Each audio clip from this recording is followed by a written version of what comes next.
Sinamantala ng ilang estudyante sa Lawag City, Ilocos Norte ang kanilang SEM break para kumita ng pera sa pamamagitan ng paglilinis ng mga puntod. Sinimula naman ng ayusin ang ilang taga-Bohol ang mga nichong nasira ng malakas na lindol doon nitong nakaraang taon. Makibalita tayo kay Jennifer Solis.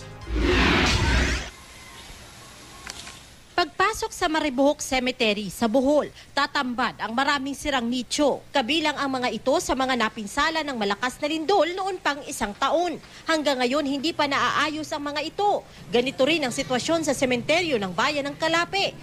Kaya naman itong weekend, sinamantala ng mga mayumaong kaanak sa mga sementeryong ito na makapaglinis at kahit paano'y maisaayos ang mga nicho ng kanilang mahal sa buhay. Tinatanggal na rin ang tumubong damo sa mga libingan.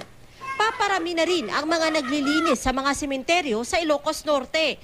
At dahil semestral break, sinasamantala ng ilang estudyante ang oras para kumita sa paglilinis ng mga puntod. Sa halip daw kasi na puro laro, mas mabuting may pagkakakitaan sila. 50 pesos ang singil nila sa kada nichong lilinisan. Sa Kidapawan City, problema naman ang gumuguhong lupa sa bahagi ng public cemetery ng lungsod. Noong nakaraang taon pa raw nagsisimula ang pagguho ng lupa sa sementeryo. Lumalambot ito dahil sa pag-ulan. Dahil dito nawasak na ang ilang nicho. Ang iba namang nakaliping, hinukay na at inilipat sa lugar para hindi madamay sa landslide. Gumagawa na raw ng hakbang ang lokal na pamahalaan para malutas ang problema.